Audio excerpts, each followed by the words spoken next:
Hi there, everybody. Welcome back to my channel, The Sunday Cook with Anthony. That's me.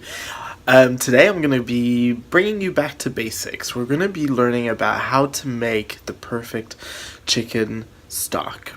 The chicken stock is something that is really the basics to cookery, where you'll be able to use it for all sorts of dishes, from sauces to soups to stews to all sorts of things. So I'm going to take you to my little kitchen back there, where we're going to be cooking up a really good, full of flavor chicken stock. Okay.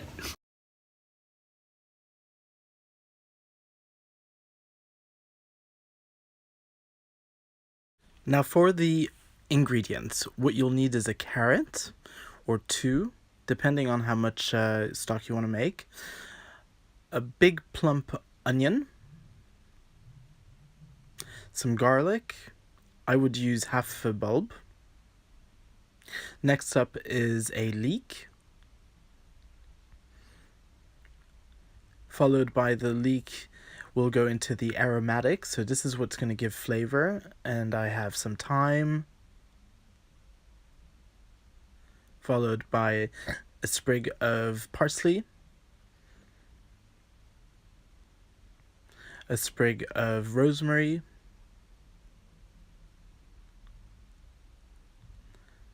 then what you want to add are some black pepper corns, a bay leaf. Sorry, mine are a bit crushed. I'm reaching the end of my jar. And then some sea salt, which you'll use towards the end. Now it's time to turn my attention to my vegetables. I'm topping and tailing my leek. I'm going to then slice it in half. Then I'm going to turn it up so it's pointing upwards and slice it downwards towards the board. And then once I've done that, I'm going to slice it again in half and then into little cubes. Now they need to be roughly the same diameter as each other, but don't be too precious about it. I'm keeping to one side one of the outer layers, which I'll show you what I'll do with it later. So I continue on with my slicing until they're nice and chopped up, and they're roughly the same size as each other. Now the reason for this is because I want them to sweat at around the same time, and you'll see later on when I'm chopping my other vegetables that they're all about the same sizes. Now in this recipe I failed to find celery. Now I just need you to use your imagination and pretend that I've sliced a bunch of celery stalks. Now the next vegetable is my carrot. So I've given it a good scrub. You don't need to worry about peeling it. So again, I'm going to take off the ends and the tips. Then I'm going to slice it into thirds of identical sizes, followed by slicing it in half, then again in half, and then I'm going to slice it into cubes, just like what I did earlier on. So I'll continue on this with all of the other vegetables, and then I'll come back so I can show you exactly what I've done with them.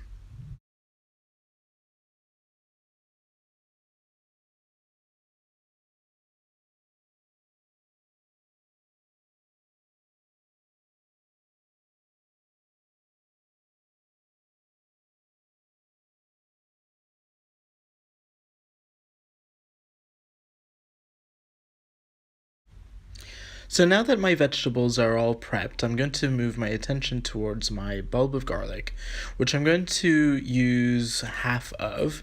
So I'm going to take off the thicker layer of skin, then I'm going to take off the end bit, and that end bit connects all of the segments. I'm going to separate the cloves of garlic, and then what I'm going to do is I'm going to keep them in their skin, so I don't need to bother peeling them. And the next job to do is to put together our flavor vehicle, which I'm going to show you how to do shortly. Now we're going to make a little pocket with our piece of leek, where we're going to put in our aromatics. And my aromatics include parsley, a sprig of rosemary, and some dried bay leaves. So basically what you want to do is you want to take your piece of leek, you want to add your sprig of parsley inside a It's pocket, actually rosemary, like so. not parsley. Okay. Hold Whoopsies. it nice and tight. And then what you want to do is then add your parsley. So I'm going to add a little bit more. Stalks and everything. So that's just going to go inside. Like that. And then I'm going to add some bay leaves. Okay? Like that. Once you've done that, just what you'll need to do is you'll need to tie it with a piece of twine. So now the next job is to tie up your flavor vehicle.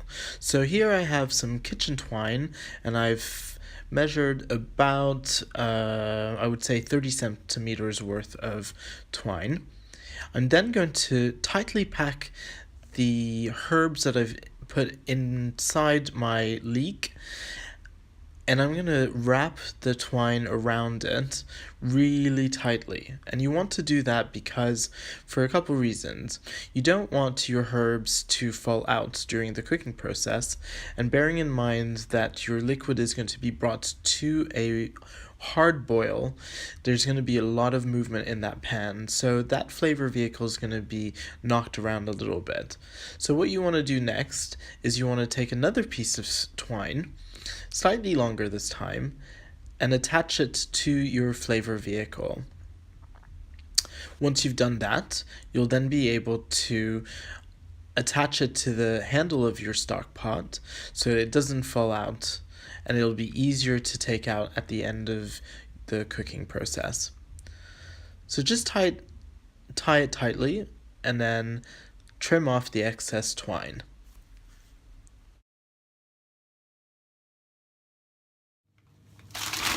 In this bag I've got a frozen carcass of chicken that I'm going to use for the chicken stock. Okay. So bring your stock pot to a very high temperature and drizzle some light olive oil to the bottom of the pan. Now that your pan is nice and hot, what you want to do is you want to add your carcass pieces. Now before I did that, I actually took my carcass and I bashed it with a rolling pin, got all my frustration out, and basically that helps release a lot of the flavors that is found in the bones. My chicken also came with some of its entrails, like gizzards and liver, so I've just added those because I think it just gives a lot more flavor to the finished stock.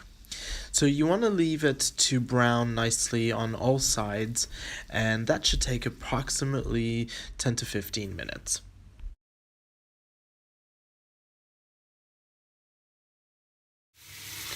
So this little bundle is basically your flavoring. You're going to add inside a piece of leek, you're going to add your parsley, some rosemary, and then inside I've also placed a few leaves of dried bay leaves. And I've attached it in a string, like so, because then that way I can pull it out of my pot once I'm finished with the cooking. So inside my pan, I don't know if you can see, but you'll start to see pieces of meat catching to the bottom of the pan. This is actually really good stuff. You want this to happen, but you don't want it to turn black because then that means you've burned it. But what that means is it's collecting layers of flavor that's been caramelized and browned, and that will just enhance the depthness of your chicken stock. So some people like their chicken stock to be really light, in which case they try and avoid all of this. But I like mine to be really punchy, to have really strong flavor, chicken flavor. So what I've actually also done earlier, which you didn't see me do, but with my carcass I bashed it with a rolling pin, just to get much of the flavor out of the bones and so on. Okay? So you want to continue pushing into your carcass to release all that flavor that is predominantly found inside the bones. Other ways to enhance the chicken intensity in terms of your flavor is by roasting your chicken carcass along with the vegetables. I'm not doing it this time in this recipe, but I have done it in the past. And what you do is, in a roasting tray, drizzle a little bit of light olive oil, place your chicken carcass in one single layer, and then place it in the middle shelf at a temperature of about, I would say, between 180 to 200 degrees Celsius, depending on how strong your oven is. And then midway through, add your vegetables, continue to roast everything until everything is brown and really caramelized. And what you'll then do with the roasting tray is take that out of the oven and after about an hour, and then transfer everything into your stock pot and continue the process that I'm about to show you now. Here, so I want to show you a little something. Now my chicken piece is becoming, or carcass rather, is becoming really caramelized on the outside. And you can actually, if this had smell-o-vision, you could actually smell the chicken richness. It's really wonderful. So now what I'm going to do is I'm going to transfer my chicken to a clean plate.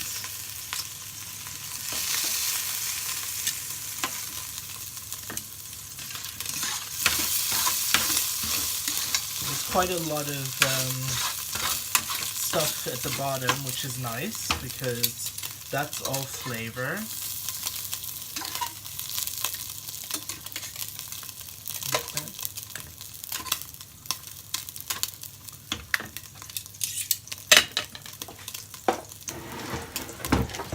And to that, I am going to add my vegetables.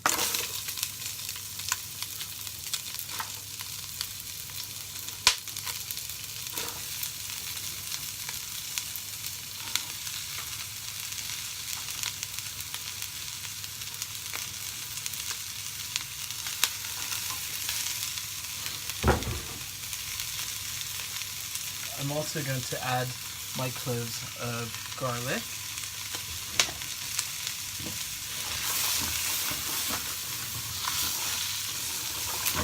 And you want to be careful to sweat your vegetables until they're nice and tender. So what that means is, what you're going to do is you're going to continue stirring, and what will happen are two things. The onions and the leeks are going to start to release their natural moisture into the bottom of the pan, and that moisture is then going to help release all that brown caramelized flavoring. I don't know if you can see all that brown caramelized flavoring at the bottom.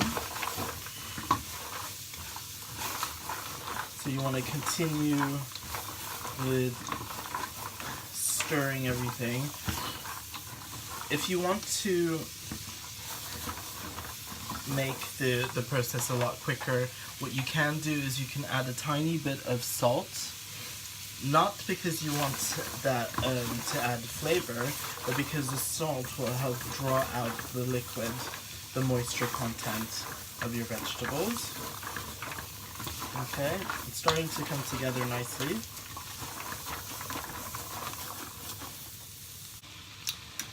Now what we're going to do is we're going to reincorporate the carcasses into the vegetables, and as you can see, my vegetables are now nice and translucent, and also there's a little bit of liquid, and this is just natural juices from my onions and leeks and carrots in particular. And again, like I said before, normally I would also add a couple stalks of celery, but I didn't get any. And also I couldn't find them in the supermarket. So anyways, so now I'm gonna add everything back from my plate. back in. Make sure you get every drop of juices.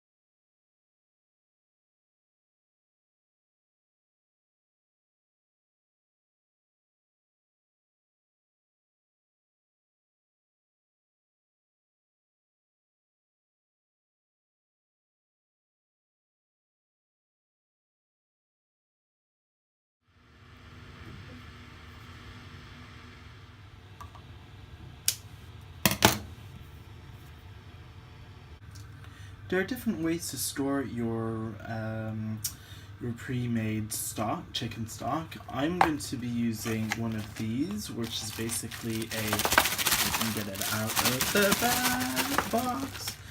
One of these, and it's basically a ice cube bag. So it's made up of little individual pockets, which you won't be able to see right now. But I will add my finished stock inside the bags only once my stock is cooled. So now you're just gonna leave it on the hob with the lid on until it has started to boil. Okay, and then later on we're going to reduce the temperature so that it simmers for a good hour to 2 hours.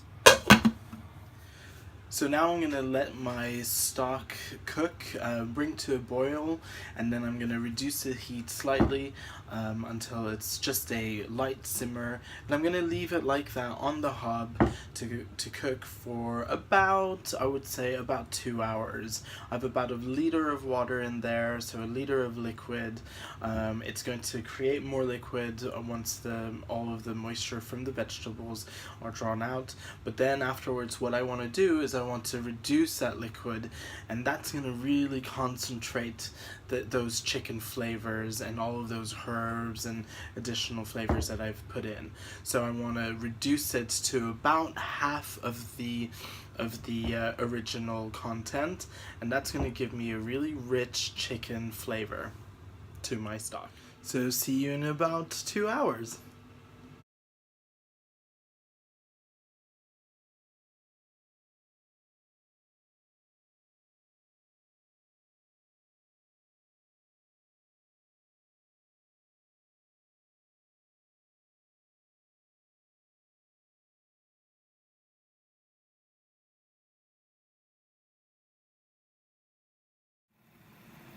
So my stock is now in a rolling boil, as you can see now. So what I'm going to do is I'm just going to reduce the temperature down to about that, and then that way I'm going to leave it uncovered actually, so that it can continue simmering gently, and it'll reduce the amount of liquid in about an hour to an hour and a half. Right, so my chicken stock has reduced further, and now what I'm going to do is I'm going to take off my flavor vehicle.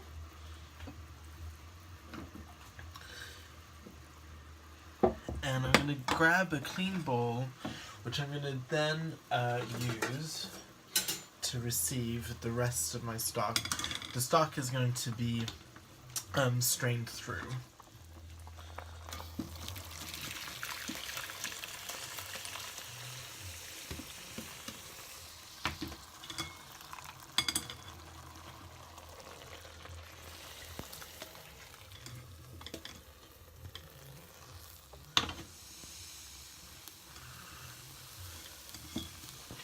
Now once you've strained it through, what you want to do is you want to push all of those juices out, because they really contain a lot of the flavor. Actually, I'm going to use my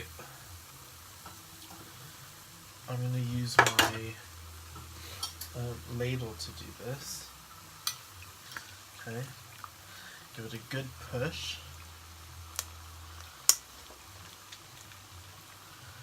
Now all the flavor has come out of here.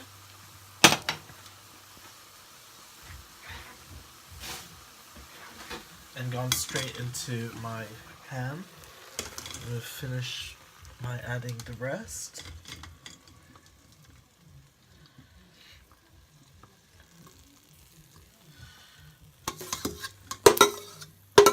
Be careful not to drop any of the vegetables inside the bowl.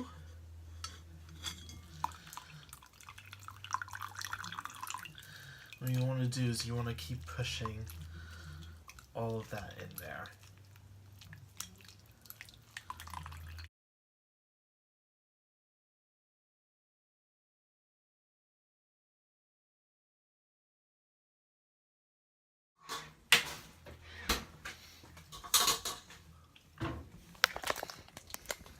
It's as easy as that.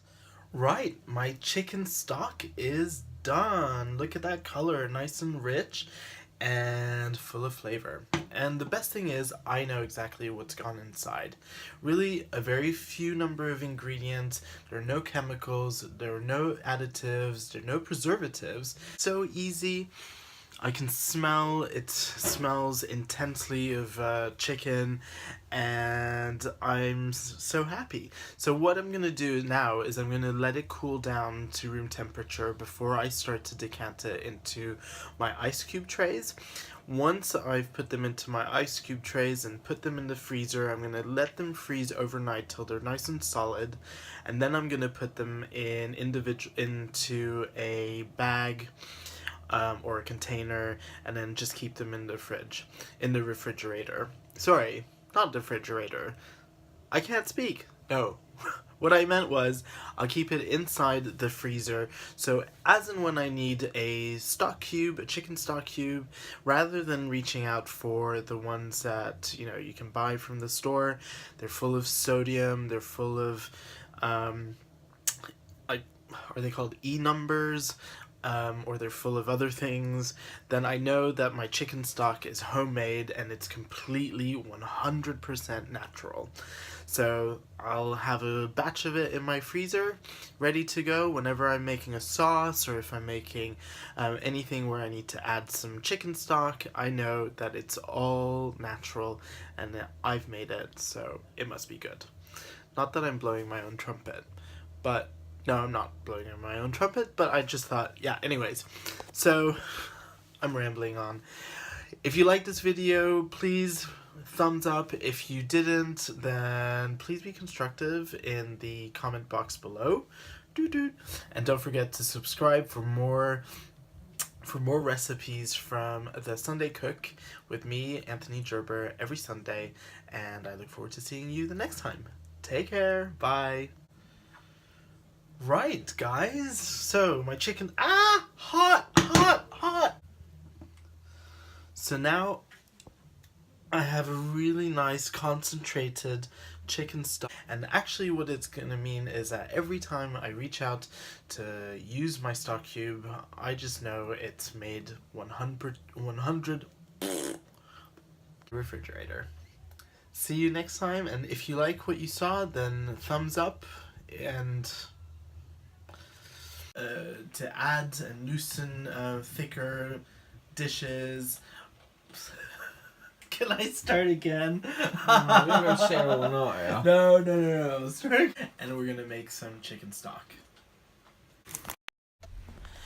Thanks for joining me on today's episode of The Sunday Cook. If you liked what you saw, then hit the thumbs up. And if you'd like to leave me a comment, please do so in the field below. Otherwise, I will see you next time on The Sunday Cook.